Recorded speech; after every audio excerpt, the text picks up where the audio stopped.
শিল্প মহিমার বিস্ময়কর স্থাপত্য নকশার অনন্য নিদর্শন রাজশাহীর বাঘা শাহী মসজিদ। বাংলাদেশের ৫০ টাকার নোট ও ১০ টাকার স্মারক ডাকটিকিটে স্থান পেয়েছে প্রাচীন এই স্থাপত্যটি।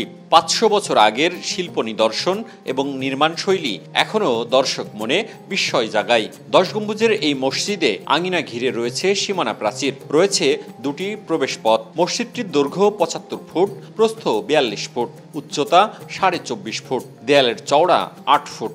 মসজিদের ৫টি দরজা, মাঝখানের দরজার উপর ফার্সি হরফে লেখা শিলালিপি। চার কোণায় ৪টি চৌচালা গম্বুজ, ভেতরে ৬টি স্তম্ভ, ৪টি অপূর্ব কারুকার্য খচিত মেহরাব। পুরোটা জুড়ে লাল পোড়ামাটির কারুকাজ আর টেরাকোটার নকশা। নকশায় রাজশাহীর ঐতিহ্যবাহী আম, শাপলা ফুল, লতাপাতা সহ ফার্সি খোদাই শিল্পে ব্যবহৃত হাজার রকম কারুকাজ। এই মসজিদ ঘিরে প্রায় ২৫৬ বিঘা জমিতে রয়েছে হজরত শাহ মোয়াজ্জেম ওরফে শাহ দৌলার মাজার শরীফ। খানকাবাড়ির ভেতরে তার ছেলে হজরত শাহ আব্দুল হামিদ সহ পরিবারের মাজার। এখানে আসা আরও অনেক সাধকেরও মাজার রয়েছে। আছে দরগা শরীফ, জাদুঘর।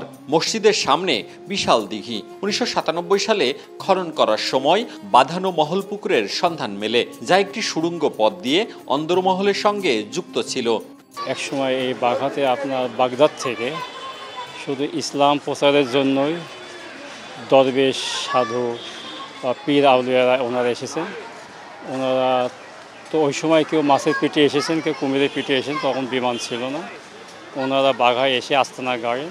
আমরা জাদুঘর দেখলাম, মাজার দেখলাম, দিঘি দেখলাম, ঘোরাফেরা করলাম, সব কিছু দেখে অনেক ভালো লাগলো। বিভিন্ন জায়গা থেকে যারা আসে দর্শনার্থী, এরা হচ্ছে স্কুল, কলেজ বা প্রতিষ্ঠান থেকে ওরা পিকনিকের জন্য আসে। ঐতিহাসিক একটা ঐতিহ্য জায়গা, ভালো ৫ জন আসে, ৫ জন ভালো বলে কিংবা একটা নিয়াত করেন, খাসি ওয়া সিন্নি তিন্নি সব ইয়াকেরি সব মিলাদ মাহফিল করি।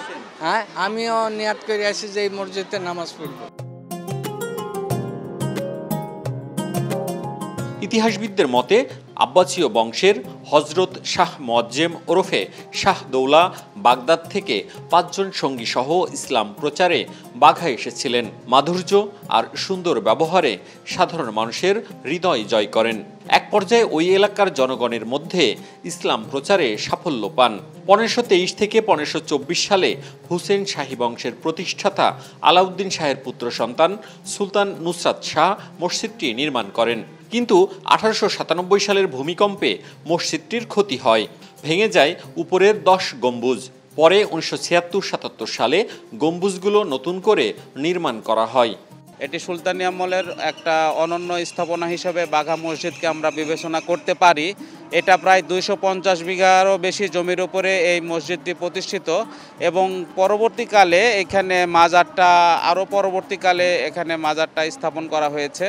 এই মসজিদটি বিভিন্ন সময়ে প্রায় ১০-১২রও বেশি সংস্কার করা হয়েছে। ৫০১ বছরে পা রাখা মসজিদটিকে দেখতে এখনও বিভিন্ন এলাকা থেকে দর্শনার্থীরা আসেন, আর ইতিহাস খুঁজতে আসেন ইতিহাসবিদেরাও। সম্প্রতি ২টি মসজিদ নির্মাণ করা হয়েছে এতে, যার একটিতে নামাজ পড়েন মহিলারা। রাজশাহী শহর থেকে বাঘা মসজিদের দূরত্ব প্রায় ৪৫ কিলোমিটার। মওদুদ রানা, সময় সংবাদ, রাজশাহী।